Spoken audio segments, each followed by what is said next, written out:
জাজিরার উমরতি মাদবুরকান্দি এলাকায় মসজিদ কমিটি নিয়ে দ্বন্দ্বের জেরে মঙ্গলবার রাতে বিএনপি নেতা খবির সর্দারকে হত্যার অভিযোগ ওঠে।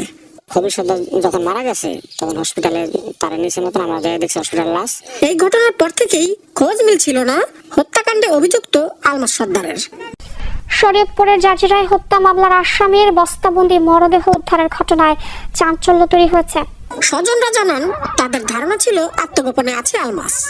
তারপর থেকে শুনছিলাম যে আলমাস নিখোঁজ, কিন্তু ও মারা গেছে কিনা এটা কেউ জানে না। পূর্বশত্রুতা ও মসজিদ কমিটি নিয়ে দ্বন্দ্বের জেরে বিএনপি নেতা হত্যার দুদিন পর উদ্ধার হয় আলমাসের মরদেহ।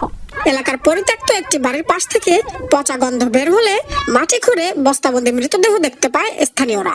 বৃহস্পতিবার রাতে উদ্ধার হয় তার মরদেহ।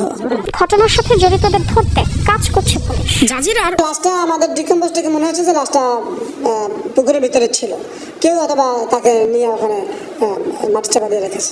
পরে স্বজনরা পরিচয় শনাক্ত করেন। গতকালকে একটা গুঞ্জন ওঠে যে পুকুরে আবার আরেকটি লাশ ভেসে উঠেছে, তো আমরা সেই তথ্য সংগ্রহের জন্য এখানে আসি। পানিতে হালাইব, রিমান্ড দিব, ফাঁসি দিব, একদম কঠিন শাস্তি আমার সামনে আমরা হাত মারবো। দেখি একটা জুতা পাওয়া গেছে এবং ওই আলমাস, যে আলমাসের স্বজনরা দাবি করতেছে এটা আলমাসের জুতা। খবির হত্যার পর আলমাস সহ 18 জনের নাম উল্লেখ সহ অজ্ঞাতদের আসামি করে মামলা হয়। নিহত আলমাস কখনো রাজধানীতে কখনো এলাকায় থাকতেন তিনি। নিহত আলমাস বিদেশ যাওয়ার প্রস্তুতি নিচ্ছিলেন।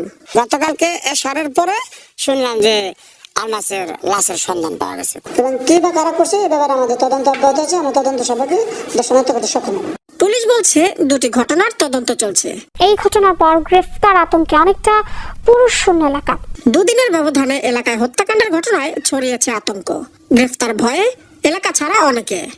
যে পুকুরে সামনে মারামারি হয়েছে ওই পুকুরের অপর পাশে পশ্চিম সাইড বাড়ি, ওই বাড়ির পিছনে তার লাশ পাওয়া গেছে।